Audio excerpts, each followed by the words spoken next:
Hello दोस्तों, नमस्कार। स्वागत है आपका मेरे अपने चैनल तैयारी जीवन की में। कैसे हैं आप? आशा करती हूँ बहुत अच्छे होंगे। दोस्तों, आज की बुक है 7 habits of highly effective people by Stephen और कॉवे। दोस्तों, इस बुक में लेखक ने 7 ऐसी आदतों के बारे में बताया है, क्योंकि देखिए, अगर आप कुछ मोटिवेशनल के चीजें पढ़ते हैं करते हैं तो हाँ, मोटिवेशन तो आ जाता है, जुनून आ जाता है, हमें करना है, सारी चीजें ठीक है, लेकिन ये चीजें तभी काम कर पाएंगी जड़ में जब हम उसे अपनी आदत में शामिल कर लेंगे। आदत में जब तक नहीं शामिल है तब तक कितना भी अच्छा ज्ञान हमारे दिमाग में हो, कितनी भी अच्छी वैल्यूएबल चीजें हमारे माइंड में हो, किताबें हमने पढ़ रखी हो, बहुत काम करते हो, लेकिन अगर आदत नहीं पड़ी है, अगर हमने उसे आदत में नहीं डाला तो वो काम नहीं करता। तो लेखक का जोर है कि आप इन सब चीजों को अपनी आदत में शामिल कर लें और खुद अपनी आदत में डालेंगे तो आपके आसपास जो लोग हैं वो उससे प्रभावित होंगे और उनकी भी आदत परिवर्तित होने लगेगी।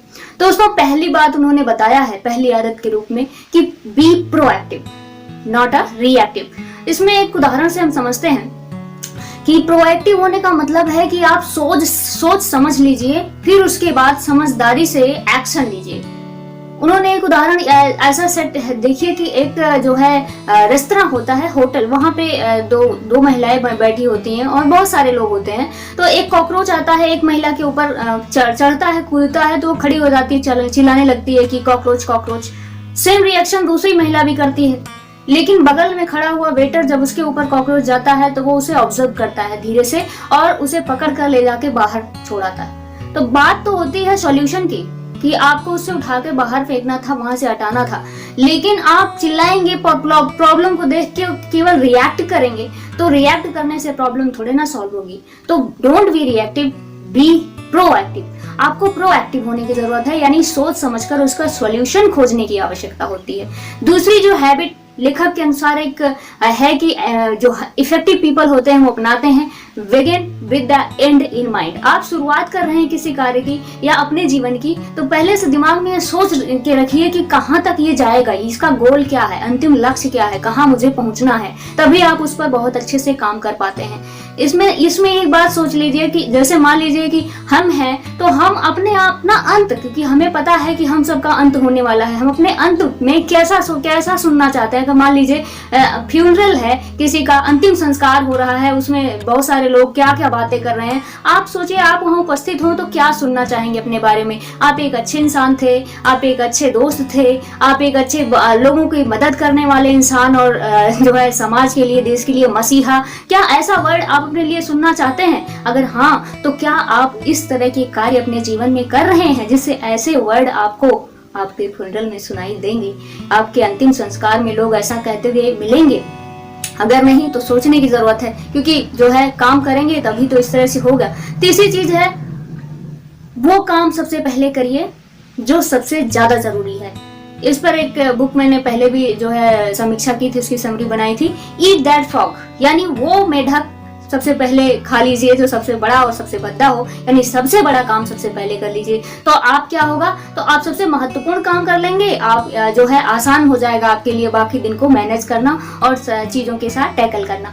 अगली बात है दोस्तों कि seek first, understand then understood, यानी सबसे पहले आप समझने की कोशिश करिए कि कोई व्यक्ति आपके सामने अपनी प्रॉब्लम लेके आता है तो आप उसे समझिए, उसकी भावनाओं को समझिए, उसकी बात को, उसकी सिचुएशन को समझिए। फिर जब आप समझ लीजिए फिर उसका रिस्पॉन्स करिए। हमें से ज्यादातर लोग करते हैं, प्रॉब्लम क्या होती है कि समस्या हमारे सामने आई नहीं कि हम सॉल्यूशन पहले से तैयार रखते हैं, बना बनाया वो, और उसको दे देते हैं कि हाँ ये है, सुना नहीं हमने। कई बार सुनने से ही समस्या सॉल्व हो जाती है, क्योंकि सामने वाला भावनात्मक रूप से आपसे अटैच होना चाहता है, वो चाहता है कि मुझे कोई सुने, मुझे कोई समझे। तो उसके लिए उसे फील तो होना चाहिए कि हाँ मुझे कोई सुन रहा है। बना बनाया रिस्पॉन्स के लिए आपके पास नहीं है, उसके लिए तो उसके पास नेट था, किताबें थी और बहुत सारे माध्यम थे। वो एक ह्यूमन की सर्च इसीलिए कर रहा है, आपके पास इसीलिए आया कि आप उसे समझेंगे। समझने के लिए तो सुनना पड़ेगा ही। आप उसे सुनिए, सुनने के बाद फिर उसे अच्छे से धीरे से समझाइए कि हाँ क्या प्रॉब्लम है और क्या कैसे इसे सॉल्व किया जा सकता है, तब तो उसको बात समझ में आती है। अगली बात लेखक ने बताई है सिनर्जी का इस्तेमाल। सिनर्जी का मतलब होता है कि कोऑपरेशन, यानी कि एक साथ मिलकर जब कोई काम करिए, जैसे एक पेड़ है, एक पेड़ जितना तेजी से ग्रोथ करेगा, बगल में उसी के जितनी तेजी से उसकी जड़ें नीचे जाएंगी, उसी के जस्ट बगल दूसरा पेड़ होगा, तो वो दोनों एक साथ मिल जाएंगे तो उनकी जड़ें ज्यादा मजबूत और ज्यादा नीचे तक गहराई तक जाएंगी, ज्यादा जो है वो नीचे से मिनरल्स और वाटर कलेक्ट कर पाएंगी। इसी तरह अगर हम किसी गोल को पाना चाहते हैं, तो अगर एक से ज्यादा लोग एक ही गोल में है, वही चीज पाना चाहते हैं, तो अगर ग्रुप बना लें, 2-4 लोगों का ग्रुप बना लें और फिर पूरे मन से, पूरे ईमानदारी से काम करना स्टार्ट करें, तो अकेले से तो ज्यादा अच्छा होगा और उसे हम उस गोल को बहुत आसानी से और बहुत जल्दी प्राप्त कर सकते हैं। तो सिनर्जेटिक होना जरूरी होता है। अगली बात है कि लेखक विन विन सिचुएशन की बात करते हैं कि हमें विन विन सिचुएशन पे हमेशा काम करना चाहिए।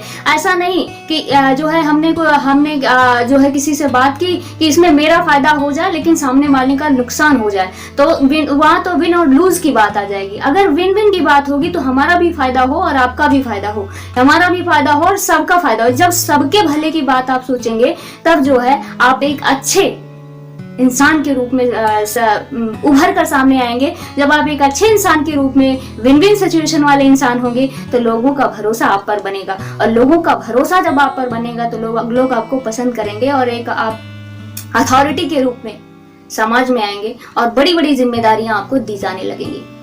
दोस्तों, अगली बात है शार्पन द शॉ, यानी कि आपको कोई बहुत बड़ा काम करना है, अपने जीवन में कुछ अंजाम देना है, कोई लक्ष्य पूरा करना है, तो सबसे पहले उसके लिए रूल्स, रेगुलेशंस और एक जो है स्ट्रेटजी, ये सब बनाना जरूरी होता है। और साथ ही साथ कैसे उसे काम को अंजाम देना है, उसके लिए क्या टूल्स है, क्या टर्म्स हैं, सारी चीजें आपके पास व्यवस्थित होने। जैसे ये दिमाग में विचार आया नहीं कि हम दौड़ पड़े कि हमें इसे करना है, लगातार कर रहे हैं, किए जा रहे हैं, बहुत मेहनत कर रहे हैं, लेकिन वो कंप्लीट नहीं हो रहा है, तो क्या होगा, वो पूरा नहीं हो पाएगा।